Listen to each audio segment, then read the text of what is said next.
What do you know? It's exactly the reverse of what I get if I go to Spain and ask the same question. No surprise. Well, good afternoon, or goedemiddag, dames en heren. So I'll do the rest in English. In the new reality, things are very different from the old reality. The old reality, investing was actually quite easy. You kind of chose, am I going to invest in this high-yielding asset or that high-yielding asset? And if you got it wrong, you made a bit less money. Now, in the new reality, you're choosing between investing in a safe asset that yields you nothing or a risky asset that yields you just a little bit more. So whereas before, if you think about it, you were picking your wine, now you're picking your poison. So why is it like this? It's because we are no longer in a world of a normal distribution of outcomes, where you could ignore the tail risks. Now everything is about the tail risks.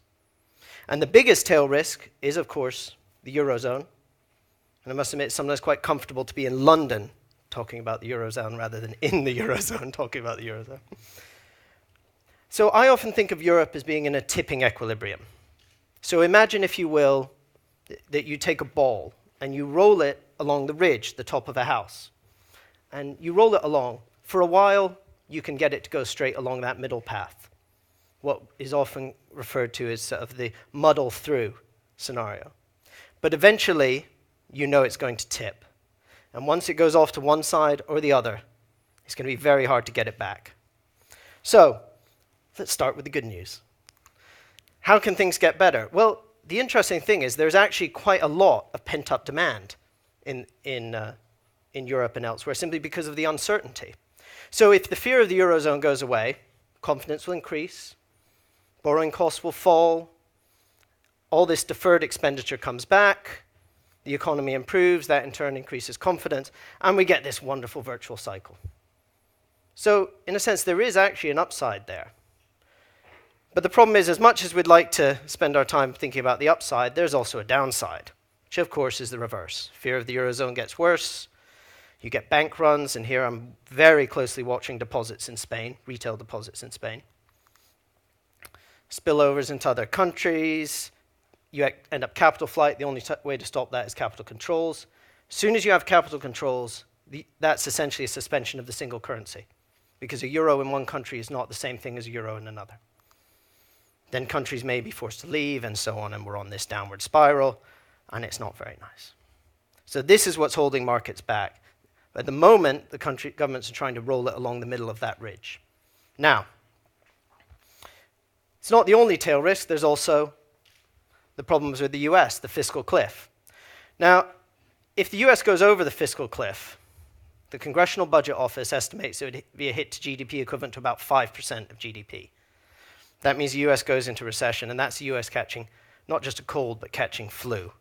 And that's very bad for everyone else. But it would put debt on a sustainable path. Alternatively, if they just do the bare minimum, let the stimulus roll off, it'd be about 1% hit. Nothing. Oops, sorry. But the problem is debt would be on an exploding path. I can tell you if you're long equities, you'll be quite happy with that path where they don't go over the cliff. But if you're long bonds, you're much actually rather that they go over the cliff. So that's two of the big uncertainties. But what about the long term? I mean, one of the things you hear is that the new reality is this new normal, low growth, low inflation.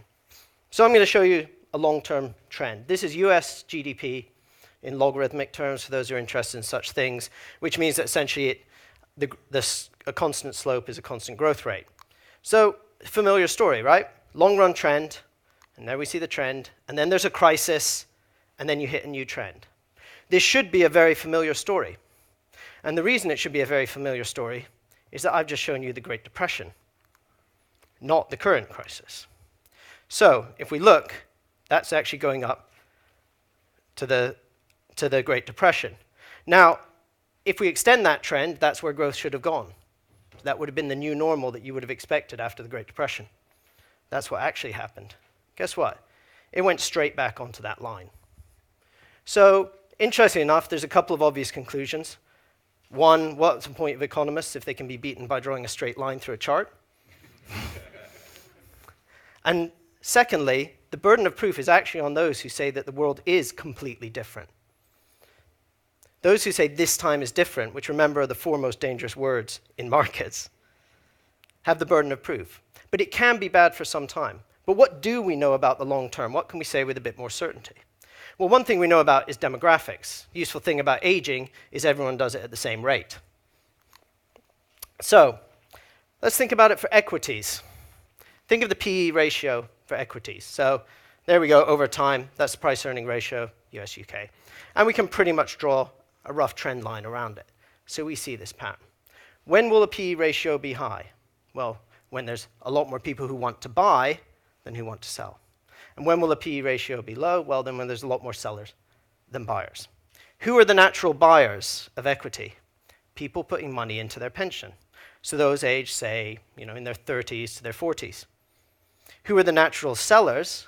Those, say, in their 60s, the ones who are drawing down the pension or switching into bonds. So what happens if we look at the ratio between those natural buyers and natural sellers in the population? Oh, very interesting relationship. So we see there does seem to be something in that. And the scary thing, of course, is because we know a lot about demographics, because everyone ages at the same rate, that doesn't look particularly promising for PE ratios. Of course, I should mention I'm actually sit in the fixed income team, so I may be biased. So what does this mean for investment, this new reality? Well, some of the illusions that we had before have been shattered completely. Some of the things we took for granted, gone. Firstly, bonds are not risk-free. Yet somehow, despite them all of a sudden being not risk-free, they don't give you anything, which is a great paradox. Equity investments can lose you money over a decade or more. I mean, how many people had received advice from financial advisors said, don't worry about equities, they'll go up and down, but in 10 years you'll be fine. No, it doesn't always happen. Liquidity in markets cannot be taken for granted. Liquidity in mortgage-backed securities was very high before the crisis, and then it dried up completely.